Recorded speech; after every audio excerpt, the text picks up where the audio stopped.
Buenas tardes a todos, bienvenidos a nuestro estudio del libro El Océano de la Teosofía en el grupo de estudios Antepusi. Comenzamos el capítulo 16, que se llama Leyes psíquicas, fuerzas y fenómenos. El campo de lo psíquico, de la dinámica y de lo fenoménico es muy extenso. Tales fenómenos y sus correspondientes fuerzas son manifestados diariamente en todos los países, pero hasta hace pocos años muy poca atención les había sido dada por los científicos, mientras en gran medida se ha ridiculizado a todos los que han atestiguado sobre acontecimientos psíquicos o han aseverado su creencia en ellos. Hace unos 40 años surgió un culto en los Estados Unidos que fue erróneamente denominado como espiritismo. Pero habiendo tenido una gran oportunidad, no pasó de ser una mera búsqueda de lo raro y de lo curioso, sin la más leve sombra de filosofía. Este culto ha logrado poco en cuanto al progreso, exceptuando una larga crónica de sucesos no dirigidos, que por 4 décadas fracasaron en captar seriamente la atención de la masa en general.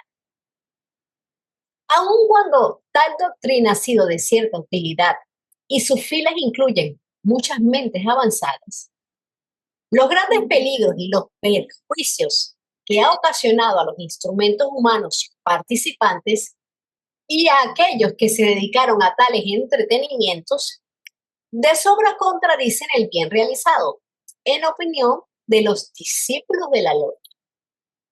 Aquí se refiere a la logia blanca, la hermandad de los adeptos, que preferirían ver al hombre progresar uniformemente y sin riesgos a lo largo del sendero de la evolución.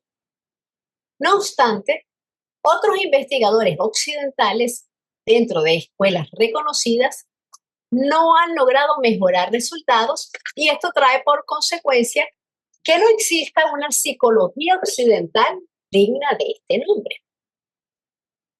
Desde una perspectiva teosófica, los fenómenos psíquicos son manifestaciones de las capacidades inherentes a la naturaleza humana, pero que generalmente permanecen latentes o subdesarrolladas.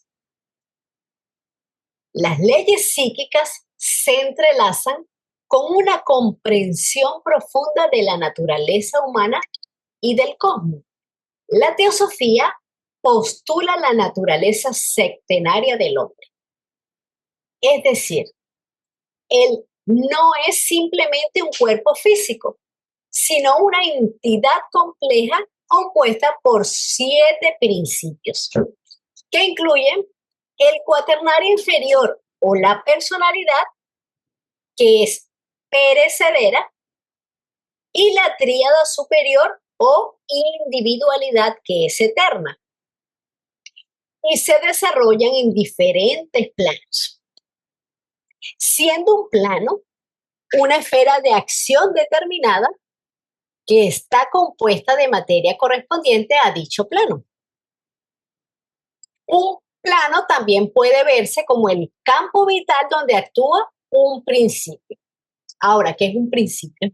Un principio es el elemento esencial original, la diferenciación fundamental sobre y de las que se han formado todas las cosas, los aspectos individuales fundamentales de la realidad única.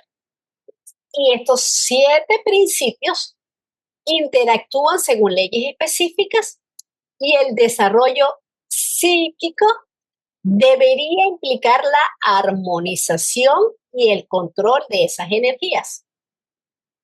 Cada plano de existencia tiene sus propias leyes y sus propias características. Y el desarrollo psíquico implica la capacidad de percibir y operar en otros planos diferentes al físico. Esta carencia de un sistema adecuado de psicología es el resultado natural de la parcialidad materialista de la ciencia, y de la influencia paralizante de la religión dogmática. La primera, ridiculizando todos los esfuerzos y obstruyendo el camino. Esto es lo que habla la teosofía de la psicología. Ridiculizando todos los esfuerzos y obstruyendo el camino. La otra, o sea, la religión, prohibiendo las investigaciones. La rama católica de la Iglesia cristiana es una excepción hasta cierto punto. Esta siempre ha admitido la existencia del mundo psíquico, porque ese es el mundo de los ángeles y de los demonios. En cuanto a que la iglesia prohibiese la práctica perniciosa de la necromancia a que se dedicaban los espiritistas, eso fue válido. Sin embargo, las otras prohibiciones y restricciones no lo fueron. La psicología verdadera de hoy es un producto oriental. También es muy cierto que el verdadero sistema psicológico fue conocido en Occidente en la época en que una antigua civilización florecía en América y en ciertas partes de la Europa precristiana. Pero en la época actual, la psicología en su aspecto verdadero reside en Oriente. La ciencia está dispuesta a aceptar que sus propias teorías pueden estar equivocadas, pero son intolerantes con las teorías de otros, que no se adapten al método científico establecido, porque la ciencia supone un modelo de toda racionalidad. Solo reconociendo las fuerzas y los fenómenos que producen y que pueden ser observados, o sea, medidos y cuantificados, o sea, que aquellos que actúan solamente en los átomos materiales o los átomos físicos, que son los que aprueba la ciencia, pero desconocen las fuerzas que actúan en los átomos invisibles y ellos no dan por sentado las fuerzas psíquicas o las fuerzas espirituales que también, como sabemos, imprimen energía y actividad en el plano físico. Porque lo invisible es lo que mueve a lo visible. O sea, primero es en los planos superiores y luego viene la manifestación en el plano físico terrenal. Y ahora, para hablar de la necromancia que habla aquí el texto, es bueno aclarar los términos espiritualismo y espiritismo, que no significan lo mismo. Espiritualismo es la doctrina o sistema que admite la presencia en el hombre y en el mundo en general del elemento espiritual. Es decir, que todo está animado o informado por el espíritu. Y el espiritismo es la creencia de que los espíritus de los muertos vuelven a la tierra para comunicarse con los vivos. Es decir, la doctrina o el sistema de los que creen en la evocación de los espíritus utilizando, bueno, espíritus no sería aquí en este caso, sino alma, utilizando un conjunto de medios o ceremonias especiales. La necromancia es una práctica de magia negra asociada a la comunicación de los muertos, ya sea para obtener información, para obtener poder o para influir en eventos del mundo terrenal. En general, la necromancia se considera una forma de magia negra muy peligrosa y contraria a las leyes naturales. Los estudiantes de teosofía sabemos que existen los fenómenos mediumísticos y los fenómenos espiritistas, pero los rechazamos por lo peligroso y porque se consideran que es una degradación de las almas. Los que creen en esas comunicaciones deshonran a sus muertos. Adelante, Juan Carlos. Esa necromancia básicamente consistiría en evocar a los cascarones astrales, ¿no? Exacto. Entonces, exactamente, porque ellos creen, los espiritistas, que se están comunicando con espíritus. Y efectivamente, como dices, se comunican con cascarones astrales y entidades del bajo astral. Existe, por supuesto, comunicación con entidades del alto astral, con hermanacayas, con los adeptos, etcétera. Pero ¿quién está tan puro para comunicarse con un ser de tan alta vibración? Y aparte, ¿como para qué? Recordemos que los adeptos, los nirmanakayas, todas las entidades de alta vibración trabajan en función de la humanidad, no trabajan a título personal. Y generalmente las personas que buscan este tipo de comunicaciones para eso, porque quieren saber algo, quieren saber si está su ser querido bien o quieren hacerle daño a alguien, quieren tener poder, quieren influir generalmente por motivos egoístas. Por eso se llama que es una magia muy peligrosa, porque además el medio, que es como el canal, ¿verdad? Es la persona a través de la cual se acciona la voluntad o el deseo de otra persona o de otra entidad. Y simplemente manifiesta lo que está transmitiendo. Entonces, es con quién se comunica, quién es el que está dando la información, esos cascarones y todas esas entidades. Y ese es el peligro, no solamente del medio, sino de todos los que participan, porque eso también está lleno de elementales de baja vibración y todo eso se pega. Sin contar la parte karmática, que también hace increíblemente daño porque siempre es un karma Una negativo. pregunta, entonces, una comunicación espiritualista más bien sería de arriba hacia abajo, o sea que más bien un espíritu superior, un maestro, buscaría a una persona apropiada, digamos, en el mundo terrestre y no al revés, ¿no? Exacto, sí, casi siempre eso porque, o al menos que esa persona aquí que está encarnada sea un discípulo, sea un chela de ese adepto. Y necesitan la comunicación ¿para qué? Para recibir instrucción. Haz esto, haz aquello, etcétera. Porque si no, como para qué tú vas a comunicarte. O sea, tú, digo, así lo veo yo, un mortal común y corriente, ¿para qué te vas a comunicar con ellos? O sea, ¿en qué ayuda eso al avance de la humanidad, al bien de la humanidad? También lo veo así como tú. Es más de ellos hacia nosotros. También en los bajos astrales, todas estas entidades fomentan la comunicación.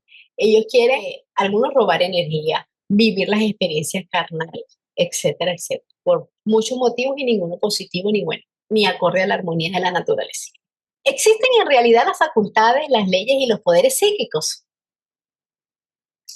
Si ellos existen, entonces sus aspectos fenoménicos deben igualmente existir. Si todo lo que ya ha sido delineado en los capítulos anteriores es verídico, entonces también existen en el hombre los mismos poderes y las mismas facultades que se encuentran en todo el campo de la naturaleza.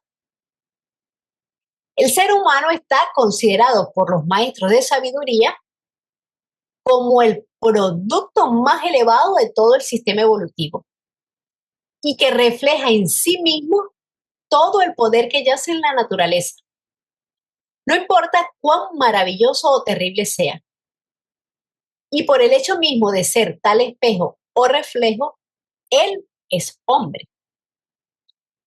Muchos fenómenos, facultades, leyes o poderes misteriosas e inexplicables para algunos serían un poco más sencillos de comprender si admitimos la existencia de los diferentes planos de existencia, invisibles a nuestros sentidos físicos.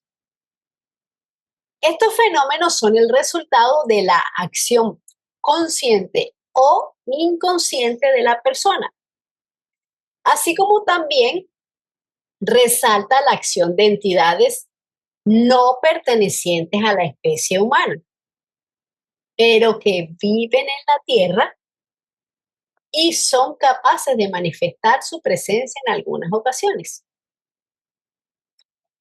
En cuanto al ser humano, es un participante activo y esencial en el proceso evolutivo, así como lo está diciendo el texto, ¿verdad? Es esencial en el proceso evolutivo del universo. Su evolución individual contribuye a la evolución colectiva. El plan del universo es el desarrollo de la conciencia y es en la etapa humana donde logramos ese despertar, la autoconciencia, lo que, entre otras cosas, implica trascender la identificación con la personalidad y el reconocimiento de la unidad de todos los seres. Este hecho se ha reconocido por largo tiempo en el Oriente, en donde el autor ha presenciado exhibiciones tales de poderes que trastornarían las teorías de muchos científicos de Occidente. Los mismos fenómenos han sido repetidos en Occidente en presencia del autor. Y por consiguiente, él sabe por propio conocimiento que todos los hombres de todas las razas poseen potencialmente los mismos poderes. El hombre tiene los atributos, pero tiene que desarrollarlos. Puede ser capaz de aplicar causas naturales que activen las cosas pasivas para determinar efectos prodigiosos, pero completamente naturales.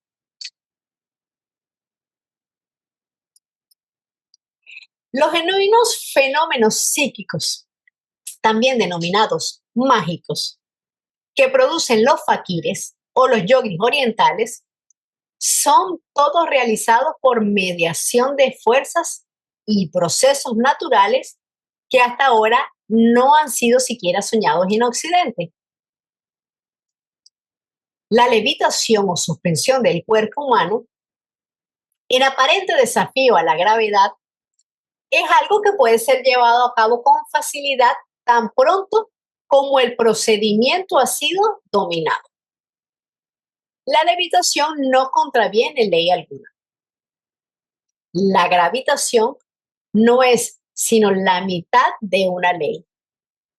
El filósofo de Oriente admite la gravitación, si es que se desea adoptar este término, pero la voz técnica verdadera es atracción. A la otra mitad de la ley se le da el nombre de repulsión, ambas gobernadas por las grandes leyes de la fuerza eléctrica universal. El peso y la estabilidad dependen de la polaridad. Y cuando la polaridad de un objeto es modificada con respecto a la Tierra directamente debajo de él, ese objeto puede levantarse. Pero como los ojos están desprovistos de la conciencia que caracteriza al hombre, los mismos no pueden elevarse sin el concurso de otras fuerzas. Sin embargo, el cuerpo humano se elevará en el aire, sin apoyo, como un pájaro, cada vez que su polaridad sea apropiadamente modificada. Esta modificación puede ser producida conscientemente por medio de un sistema de respiración conocido por los orientales. El proceso puede ser también inducido con la ayuda de ciertas facultades naturales que se mencionarán más adelante en los casos singulares de personas que sin tener conocimiento de la ley ejecutan esos fenómenos, tales como ciertos casos de santos de la Iglesia.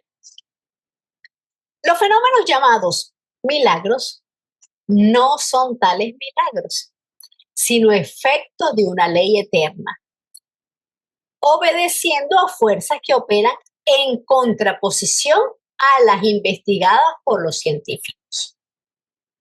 Siempre que estos fenómenos ocultos se investiguen bajo el plan de los métodos científicos, resultarán muchísimo más difíciles de explicar que los puramente espiritistas.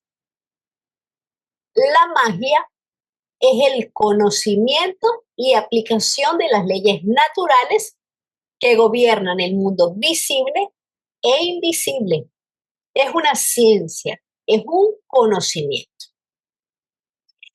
En cuanto a los faquires, son generalmente ascetas que practican diversas formas de mortificación y disciplina espiritual. Como ellos entienden que su cuerpo es ilusorio, lo maltratan con la intención de acercarse a lo divino. Algunos los catalogan como fanáticos e ignorantes. Ellos tienen gran control sobre su cuerpo. Llegan a puntos de meditación que bloquean sus sentidos físicos.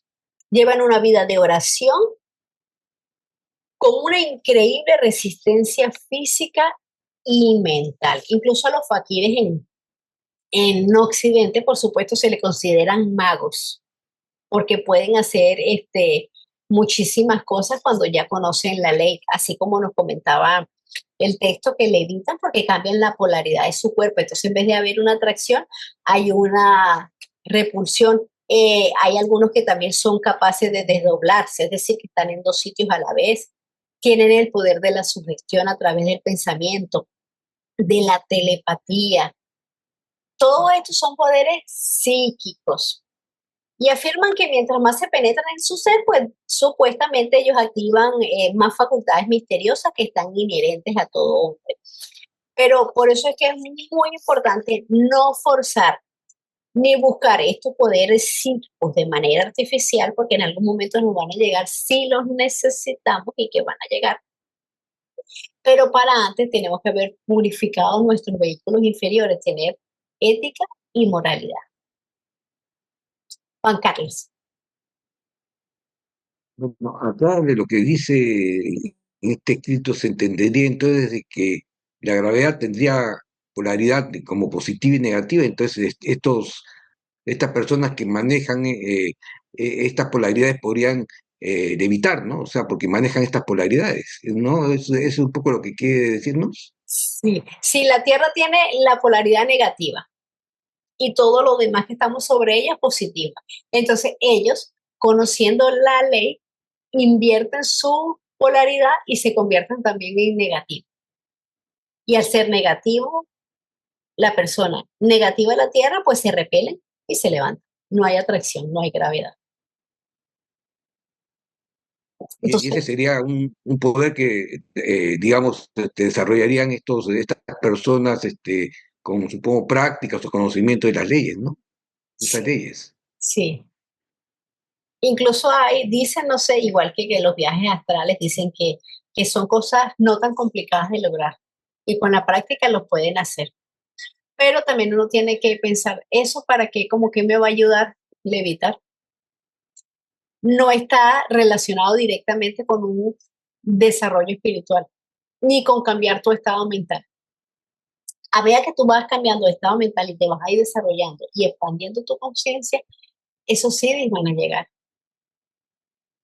Primero los inferiores, que son esos, y luego los seres superiores, que son la telepatía, etcétera, la clarividencia espiritual, etcétera. Y Blavatsky hace mucha referencia y dice que es un peligro. Dice que incluso en el plano astral, debajo de cada rosa hay una serpiente. O sea, porque tú estás viendo una cosa, pero realmente es otra. Hay muchísimos peligros. Por eso hay que tener no solamente el conocimiento, sino el valor ético y moral. Y no ponerse a inventar. Y supongo que habrá que estar preparado para hacer esos viajes astrales, ¿no? Porque, digamos, uno se puede perder o se puede engañar por lo que uno encuentre, ¿no? Exacto. Fíjate que el plano astral, como todos los planos, tiene 7 niveles y infinidad de subniveles. Y hay entidades de todo tipo. Nosotros cada noche cuando dormimos, nuestro cuerpo cámico va al plano astral. Lo que pasa es que no lo recordamos porque nosotros no tenemos desarrollado nuestro vehículo cámico por nuestra inmadurez. Hay personas que sí tienen desarrollado su cuerpo cámico y pueden recordar qué fue lo que hicieron en el plano astral. O hay otros que lo hacen de manera artificial e inducido, simplemente se van a un estado meditativo, etcétera, y comienzan su viaje astral, pero es sumamente peligroso. Cuando estamos dormidos, pues es otra situación. No hay peligro, porque el ego necesita salir, porque el cuerpo físico es una cárcel para el ego. Entonces, en la noche es cuando se despliega, sale. Y el cuerpo físico se regenera, se limpia, hace todos los procesos bioquímicos, biológicos que necesita para estar sano. Pero con todas estas cosas hay que tener prudencia, discernimiento. Hay muchos que dicen, ay, que quiero hacer viajes astrales o se inducen estados alterados de conciencia con drogas, con productos así psicóticos, y es sumamente peligroso. Una tercera gran ley que toma parte en muchos de los fenómenos de Oriente y Occidente es la ley de cohesión. El poder de la cohesión es un poder en sí mismo y no un resultado como se supone. Esta ley y su funcionamiento deben ser conocidos si han de producirse ciertos fenómenos, como por ejemplo los que el autor ha presenciado. El paso de un anillo de hierro macizo a través de otro, o el de una piedra a través de una pared maciza. Aquí se emplea otra fuerza, la cual puede únicamente ser denominada fuerza de dispersión. La cohesión es la fuerza dominante, pues en el momento en que la fuerza dispersante se retira, la fuerza cohesiva restablece las partículas a su posición original. Como resultado de estos poderes, el adepto versado en esa gran dinámica es capaz de dispersar los átomos de un objeto, exceptuando siempre el cuerpo humano, a tal distancia los unos de los otros, que el objeto se hace invisible. Y entonces el adepto puede proyectar esos átomos a lo largo de una corriente formada en el éter y a cualquier distancia sobre la Tierra. En el momento deseado, la fuerza dispersante se retira e inmediatamente la fuerza cohesiva se restablece por sí mismo y el objeto reaparece intacto. Esto puede tomarse como ficción, pero siendo conocido por la logia y sus discípulos como un hecho verídico, es igualmente cierto que la ciencia admitirá esta proposición tarde o temprano.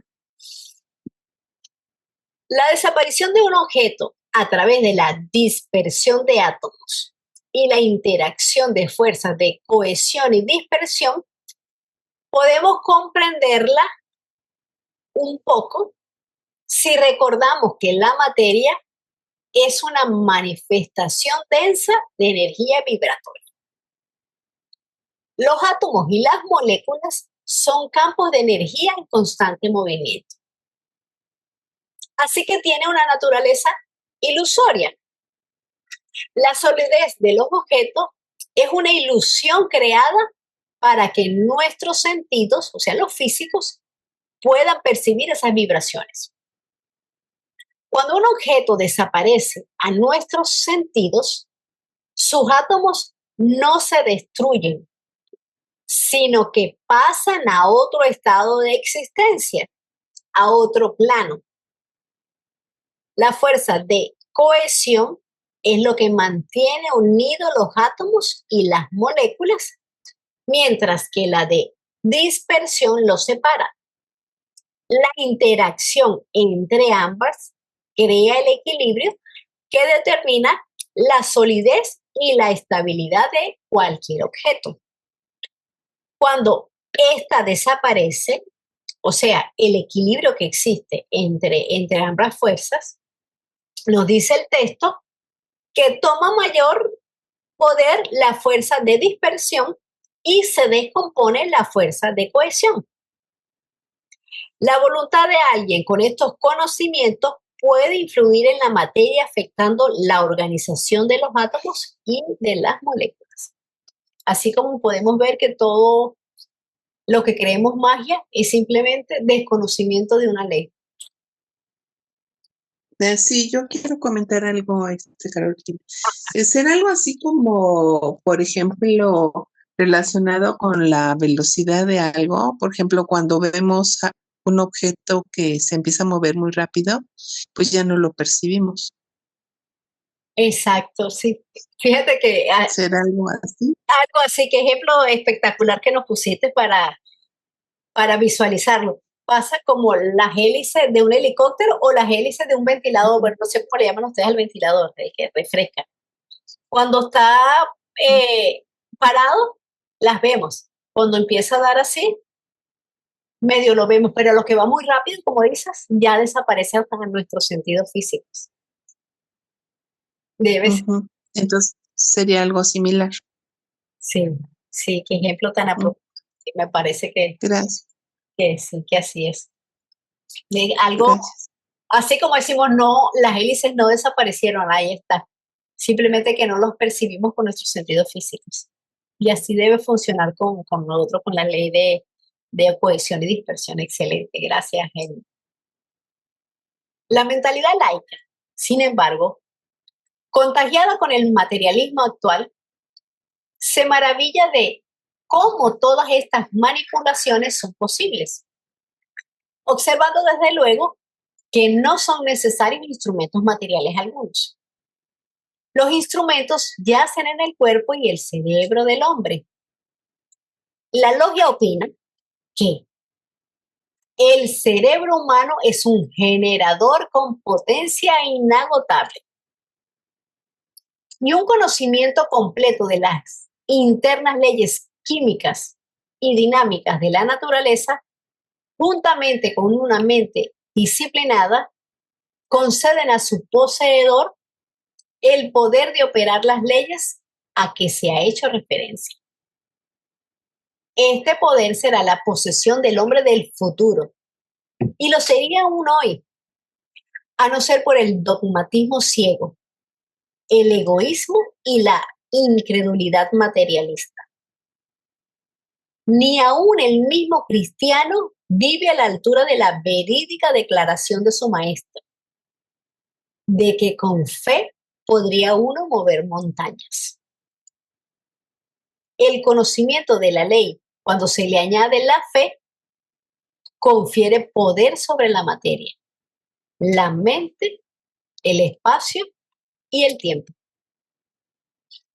Un laico se refiere a una persona que no pertenece al clero o a cualquier orden religiosa. La mente tiene un poder creador. No es simplemente un receptor pasivo de información, sino que tiene un poder creador.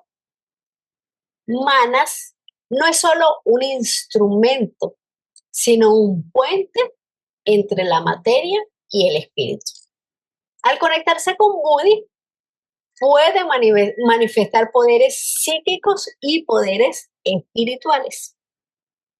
Sirviéndose de los mismos poderes, el adepto entrenado puede hacer aparecer ante los ojos físicos, palpables al tacto, objetos materiales que no estaban anteriormente visibles y en cualquier forma deseada. Este fenómeno sería llamado por el vulgo creación, pero es simplemente evolución realizada en nuestra propia presencia. La materia se encuentra suspendida en el aire a nuestro alrededor. Toda partícula de materia visible o aún por precipitar ha conocido todas las formas posibles. Y lo que el adepto hace es seleccionar alguna forma deseada que existe, como todas, en la luz astral. Y entonces, por esfuerzo de la voluntad y de la imaginación, vestir de materia la forma deseada por precipitación. El objeto así producido se desvanecería a menos que se hiciera uso de otros procesos determinados que no necesitan explicarse aquí. Pero si tales procesos se usaran, El objeto quedaría en forma permanente y si se deseara hacer visible un mensaje sobre un papel o cualquier otra superficie, las mismas leyes y los mismos poderes son aplicados a este fin. La imagen distintiva, fotográfica y exactamente definida de cada línea, de cada letra o figura se formula en la mente. Y entonces, del aire se extrae el pigmento para que se precipite dentro de los límites ya establecidos por el cerebro. Generador inagotable de fuerza y forma. El autor ha presenciado la ejecución de todos estos fenómenos en la forma descrita y jamás ha aceptado la intercesión de ningún medio pasivo e irresponsable. Conociendo él, pues, en forma directa, el funcionamiento de los fenómenos de que se habla. Recordemos el medium, que es el medio, es la persona a través de quien la acción de otra persona o entidad se manifiesta o se transmite. Entonces, el medium siempre está pasivo, no es responsable de lo que está pasando. Sus principios, de hecho, abandonan y viene la otra entidad a hacer lo que guste hacer. La luz astral es la región más baja de la cacha. Ahora, ¿qué es el acacha? El acacha es la sustancia primordial, el espacio en donde está la ideación eterna del universo. Y la cacha solo tiene un atributo, el sonido. Y además es el agente indispensable de toda fuerza y de toda crilla, de toda operación mágica, porque es el medio a través del que se transmite la luz, el sonido, cualquier forma de energía. Entonces, la luz astral es la región más baja de la cacha, o sea, las 4 inferiores. Inmediatamente por arriba del plano físico. Es la región invisible que circunda nuestro planeta. En ella, en la luz astral, se imprime todo lo que pasa en los ámbitos físicos, psíquicos y mentales. O sea, todo acto, emoción y pensamiento que realizamos cada uno de nosotros. Es el archivo del microcosmos y del macrocosmos. Allí están todos los arquetipos o todas las formas que se van a manifestar. La luz astral es pura en su naturaleza, pero el hombre, con sus pensamientos, con sus acciones, la contamina. Y ella además emite todo lo que ha recibido. Es el recipiente de todas las malas emanaciones, bueno, y también de las buenas. Y ella todo lo que recibe lo convierte en su esencia más sutil y lo devuelve, pero lo devuelve intensificado. O sea que si generamos algo malo, lo que vamos a recibir es muchísimo peor, porque ella busca lo sutil y lo regresa, intensificado, bueno o malo. Ahí no hay discrepancias. Recibo esto es lo que emito. Es una energía que recibió, así mismo la devuelve. Algunos podríamos pensar o ver que estos fenómenos que hacen los adeptos como magia, pero no es magia, es solo sabiduría espiritual y la naturaleza es su aliada, es su discípula o podríamos decir que es su esclava, porque con su voluntad subyuga el principio vital que anima todas las cosas y a todos los seres. Y por eso es que puede así como dice aquí, ve la forma, el arquetipo de algo y lo materializa. Claro, un favor, aclárame esta idea. Se ha hablado de luz astral y de Akacha. Ambos son a nivel astral. ¿Cuál es la diferencia? Sí. Imagínate un plano que tiene 7 divisiones. Los 4 de arriba es la cacha. Perdón, los 3 de arriba es la cacha, es lo más puro, es la sustancia primordial. Es el espacio donde se da la ideación cósmica. Y la parte de abajo, las 4 inferiores, es la luz astral. Esa es la que nosotros contaminamos. Ella es pura en su esencia porque viene de Akacha, es su reflejo, es su espejo. Pero nosotros la contaminamos. A veces hay fenómenos naturales, a veces son cíclicos, algún terremoto, etcétera, es simplemente algo cíclico, pero a veces hemos cargado tanto la luz astral que ella nos devuelve todos esos pensamientos negativos, esas energías negativas, todo lo malo que nosotros desechamos en ella, nos los manda, ella necesita descargarse. Entonces, el Akacha es la sustancia cósmica, es el medio físico y espiritual, pero físico no que es palpable, físico porque es materia, porque está manifestado. Nosotros ¿Sería físico a nivel cámico, o está en ese nivel, a esa altura, digamos, de nivel cámico, el Akacha o está del mental, mucho más arriba de eso, porque es la sustancia cósmica más arriba, o sea, está más arriba del mental inclusive? más arriba, porque es la sustancia cósmica, es lo más puro que existe. Es la sustancia primordial. Es allí donde va a estar Alaya, que es la conciencia cósmica, ¿verdad? Entonces es donde Akacha es el medio por el que se transmiten todas las cosas. Y Alaya, la conciencia que le da sentido a esas cosas. Y la luz astral es la parte inferior de la Akacha, míralo así. Akacha, los 3 de arriba, luz astral, los 4 abajo.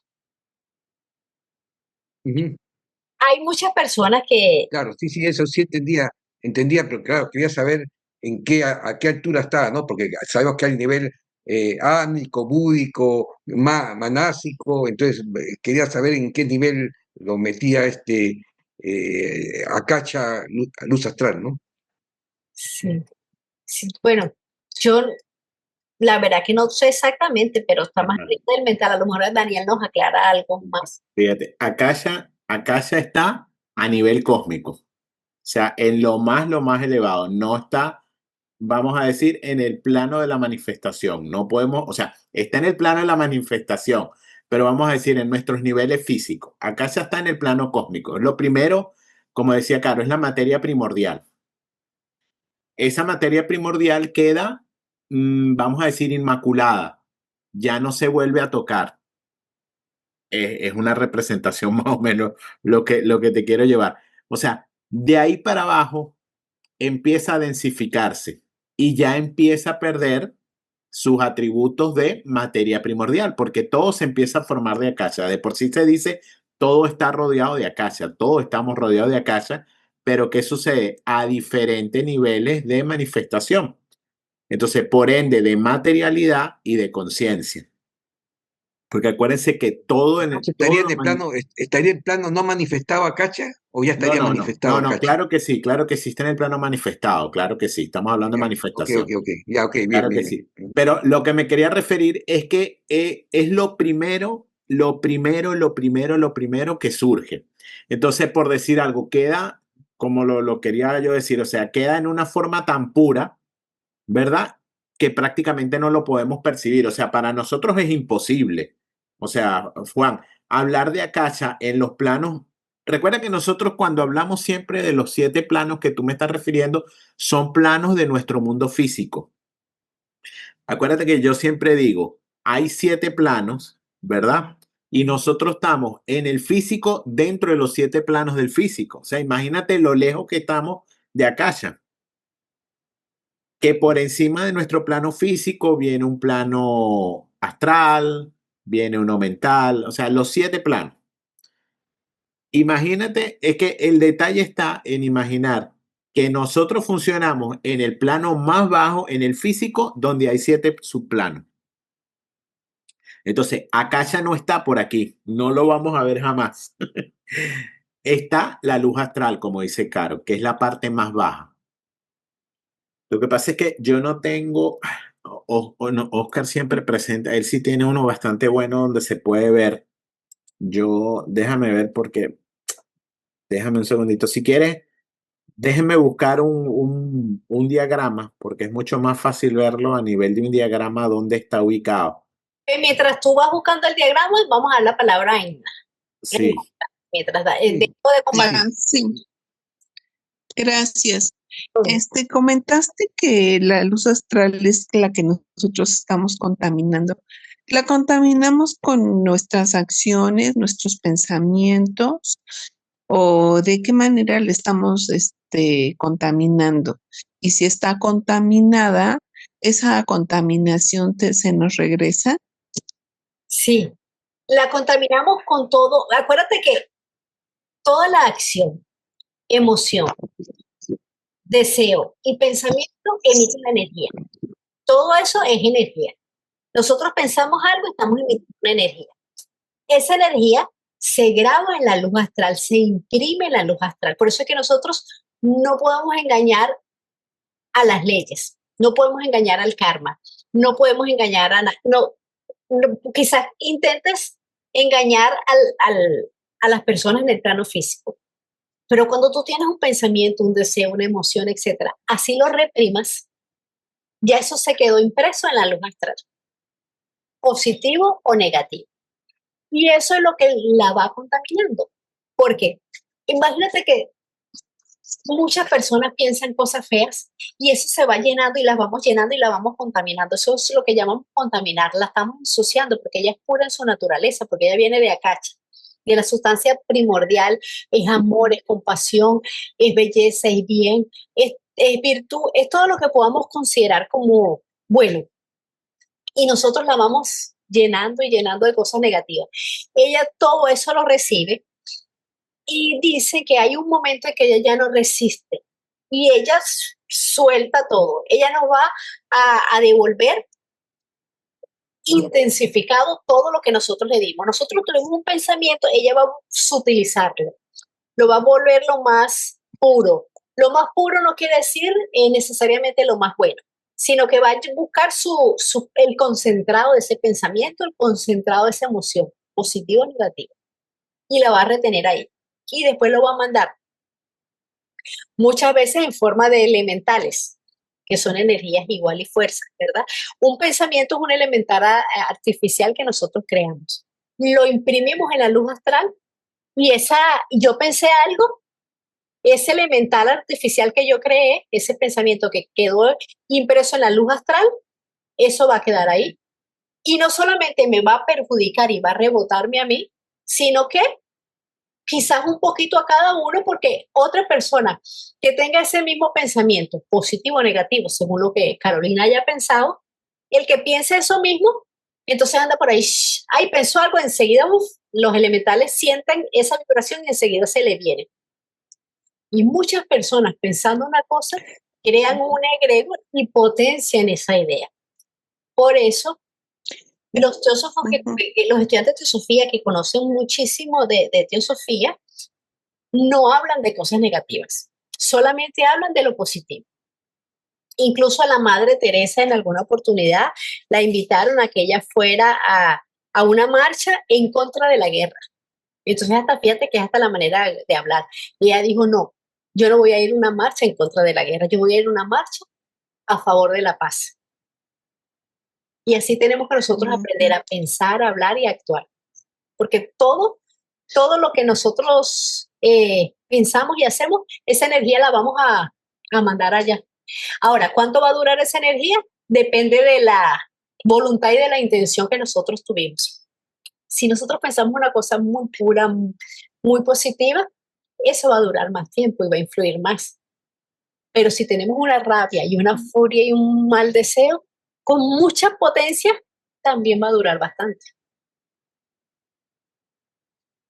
Pues sí, parecería que las tendencias actuales son justamente a esa negatividad.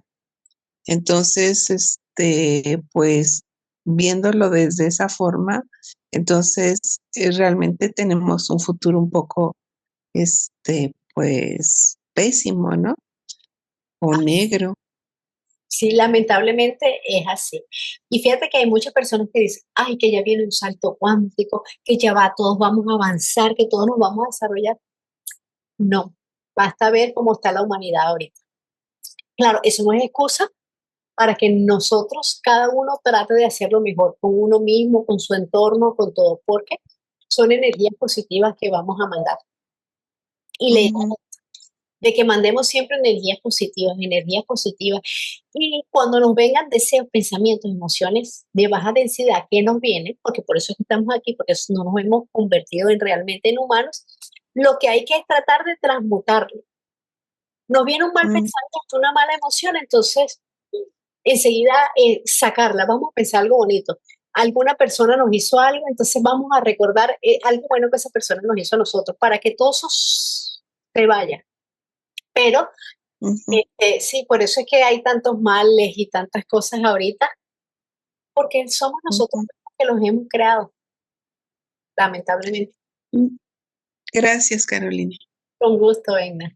También, bueno, comentar algo de lo que estás explicándole a Edna, ¿no? Que, bueno, hablar de contaminar la luz astral, lo que pasa es que yo no sé por qué tenemos a veces tenemos que cambiar esa forma de hablar, ¿no? Siempre nos referimos a los malos, igual cuando hablamos del karma, hablamos de lo malo, nunca nos acordamos que ahí está la parte buena del karma, igual en la luz astral. En la luz astral, claro, Caro está hablando de contaminar porque bueno, tenemos que tratar de eliminar eso, ¿no? Y ir trabajando buenos pensamientos, buenas acciones para llenar esa luz astral también de cosas buenas. Pero en realidad en la luz astral está todo, está tanto lo bueno como lo malo, como lo regular. Es el depositorio de todos los pensamientos, todas las energías. Ahí está todo. En la luz astral está todo. Está tanto lo bueno hasta como lo malo. Pero bueno, siempre nos vamos por el otro lado, ¿no? Pero la intención también es eso, saber que no es adecuado ese tipo de acciones y ir en favor de las buenas, ¿no? Así. Tenemos los 7 planos, Juan, ¿verdad? Lo que Caro explicaba. Los 3 superiores pertenecen a casa y los 4 inferiores a la luz astral. ¿En qué planos estaría casa? En los planos arrupa, ¿verdad? Planos sin forma. Aquí hablamos de acasa. Y en los planos con forma hablamos de luz astral. Estos son, vamos a decir, formas de ver una misma sustancia, un mismo principio del universo, porque acasa es uno solo, es uno solo. Lo que pasa es que para nosotros, bueno, a los niveles bajos de no de la manifestación, estamos hablando que todo esto es manifestación, pero lo que siempre explicamos, el desarrollo de nuestra cadena planetaria se da en los 4 planos más bajos que pertenecen a la luz astral. Entonces, en nuestros 4 planos de evolución, donde está nuestra cadena planetaria, no podemos hablar de Akasha, hablamos de luz astral, que son los más bajos. Y fíjate, lo que siempre explicamos, el globo D, que es nuestra Tierra, está en el plano físico. Y dentro de este plano físico hay 7 subplanos que llevan la misma correlación con estos mismos 7 planos que tenemos aquí. Entonces, nosotros hablar de en qué plano está Kasha, bueno, para nosotros es imposible detectarlo. O sea, lo podemos ver a nivel teórico, a nivel de enseñanza, pero a un nivel práctico, nosotros no tenemos influencia de Akasha para nada, solamente de luz astral. Acá, como vemos en este gráfico, acá ya está, digamos, en el nivel de la triada, ¿no? Nivel átmico, Exacto, búdico y sí, manásico, o sea, a ese nivel está, claro, no material, digamos, claro, los niveles arrupa, exacto, exacto. Aunque Mm, todo esto es plano de manifestación, pero acuérdate que aunque son materiales, son sin forma, porque al estar manifestado todo tiene materia, son planos materiales, pero son materiales sin forma. muy sutiles, claro, son tan sutiles que casi no tienen forma, ¿no? Exacto, exacto.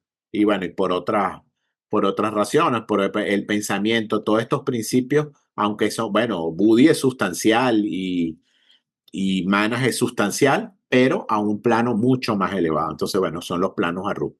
Entonces, más o menos esta es la presentación, la diferencia. Y si nos vamos, fíjate tú, déjame subir y subir y subir. en el nivel más cósmico, porque este es el nivel de la manifestación o del tercer logo, si nos vamos, ya déjenme ubicarlo. Si nos vamos, ajá. Esta es más o menos la secuencia de la manifestación de los logos hasta llegar al universo, el cosmos, ¿verdad? El cosmos con K. Todavía de aquí para abajo faltan muchas cosas. Fíjate, aquí tenemos, bueno, para Brahma, que siempre lo escuchamos, Mula Prakriti, primer logo, segundo logo, tercer logo, Sí, primer logo, segundo logo. viene Fohat y se manifiesta el universo. Pero estamos a nivel cósmico todo esto, ¿no? A nivel cósmico, estamos hablando de cósmico. Sí, sí, sí. Entonces, fíjate, el plano que vimos ahorita, el diagrama, podemos decir que es esto, en el cosmos manifestado, que viene de aquí para allá. O sea, del tercer logo hacia adelante ya es manifestación. Esto es inmanifestado, primer logo es inmanifestado, y aquí estamos en la absolutidad. Aquí no hay ni manifestación. Entonces, fíjate, si decimos que aquí en el cosmos, ¿verdad? Vimos esta luz astral, aunque hay parte de Akasha en los niveles más altos, pero originalmente era el concepto que yo quería decirles, que queda como inmaculado esa Akasha. Akasha está aquí, en Mula Prakriti. Mula Prakriti y Akasha son sinónimos. Entonces, fíjate, el Akasha primordial, la materia primordial está aquí y empieza a densificarse poco a poco. Aquí sabemos que no hay manifestación, aquí tampoco. Aquí está ya la manifestación en el tercer logo. Todavía está Akasha presente. Sabemos que está en los niveles Arupa, en los niveles Arupa que lo acabamos de ver ahorita. Y entonces ya de aquí para abajo empezamos a hablar de luz astral. Entonces el Akasha como tal, era lo que yo quería más o menos decirlo, pero yo lo veo de esa manera. Es tan puro, es una esencia tan elevada y primordial que ella está aquí. Cuando hablamos de Akasha tenemos que imaginarnos que ella está aquí, en esta etapa. Así lo veo yo, es como yo lo entiendo, ¿no? Aunque, como lo vemos en la parte de los planos, pues está en los planos más elevados también. Porque esos planos tan elevados, como decía Caro, no están contaminados para nada. O sea, Atma, Buddha y Mana, volvamos al otro, Atma, Buddha y Manas tienen que estar en un nivel tan puro donde no hay nada de contaminación. Entonces, bueno, tienen también o se están envueltos de todo en la casa. En la casa, el puro, aunque ya dentro de la materialidad. Gracias, gracias. Con gusto. Entonces, bueno, para resumir, pues en la luz astral es donde queda registrado o impreso todo pensamiento, toda emoción, toda acción que hemos emitido.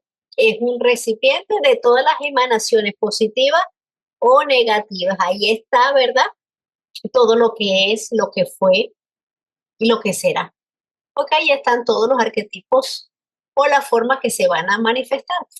Incluso al momento en que Blavatsky escribió Isis sin velo, estaba recién siendo descubierta la psicometría, lo que ofrecía una evidencia quizás más palpable para los que no son clarividentes de la existencia y de la evidencia de la luz astral. Entonces ahora, ¿qué es la psicometría? La psicometría también es conocida como la lectura táctil, que es una forma de percepción extrasensorial que se caracteriza por la capacidad de ver la historia de un objeto apenas tiene contacto con él. Porque ese objeto tiene un campo de energía que transfiere todo su conocimiento y todo tiene una emanación, porque todo se toma de la luz astral. Entonces, el que practica la psicometría, que es un tipo de clarividente, ve las cosas no con el ojo físico, sino con el ojo intuitivo, el ojo del alma. Entonces, él ve el alma de las cosas, ve sus moléculas de las cosas, todas esas jerarquías diferentes al humano, una piedra, cualquier objeto, cualquier cosa. Entonces, esta persona se vincula con ese objeto, estimulando esa fuerza de vida y se hace uno con la luz astral y así puede obtener información de objetos, de lugares, de personas, de eventos. Todo esto, pues, cuando se descubrió la psicometría, pues daba como un pie a que personas que no tuvieran tantas capacidades, pues pudieran aceptar la existencia de la luz astral, que no es evidente para la mayoría. Adelante, Juan Carlos. Claro, en antes también se habló de precipitación. Aparentemente, digamos, lo que yo entiendo es de que con la mente se logra precipitar átomos materiales que vienen del aire para que formen expresiones físicas, ¿no? Exacto, incluso fíjate que nos hablan de que las cartas de los maestros, ellos las escribieron por precipitación. Todavía la ciencia no explica cómo fueron impresas. Y fue eso, por precipitación. El maestro la pensó y la fue materializando. O a veces no solamente él, sino el Chela, porque algunas que la escribieron los Chelas, él le pasaba las ideas al Chela y el Chela era el que las escribía. De manera precipitada, eso, por impresión así. Vio algo, lo materializa. Apareció. Usando poder mental, básicamente se logra manejar la materia para que precipite pigmentos, digamos, y se pueda leer, ¿no? Sí. Es que hay cantidad de poderes que tienen los adeptos que ni nos imaginamos. Y a veces ese es el peligro de los CIDIs, que pueden desviar a esa entidad, a esa entidad. Por eso hay que estar moralmente y éticamente preparado para cuando esos poderes lleguen, usarlos en bien de la humanidad y no con egoísmo y para cosas individuales. Claro que sí, claro que sí. Gracias. Gracias. Y gracias, Daniel, por compartirnos el diagrama. Así es más explícito, lo vemos todo mejor y es más fácil de entender. Esto, pues, nos conduce hacia la proposición de que la voluntad humana es todopoderosa y que la imaginación es una muy útil facultad dotada de fuerza dinámica. La imaginación es el poder de creación de imágenes de la mente humana. En el promedio normal, la imaginación del ser humano carece de entrenamiento o poder adecuado para hacer algo más que una especie de ensueño, pero puede educarse. Una vez educada, la imaginación se convierte en el constructor dentro del taller. Cuando alcanza tal nivel, traza un molde en la sustancia astral, a través del cual emanarán los efectos objetivizados. Después de la voluntad, la imaginación es el poder supremo dentro del agregado humano de complicados instrumentos. La definición occidental moderna de la imaginación está incompleta y fuera de perspectiva. Se le usa mayormente para designar las fantasías o los conceptos falsos, pero en toda ocasión como una definición de lo irreal. Sin embargo, es imposible considerar otro término más apropiado, porque uno de los poderes de la imaginación educada es precisamente el de producir una imagen. La palabra se deriva de esos vocablos que significan la formación o reflexión de una imagen. Esta facultad usada, o más bien dejándola actuar irregularmente, no ha proporcionado al occidente más que lo expresado por la palabra fantasía.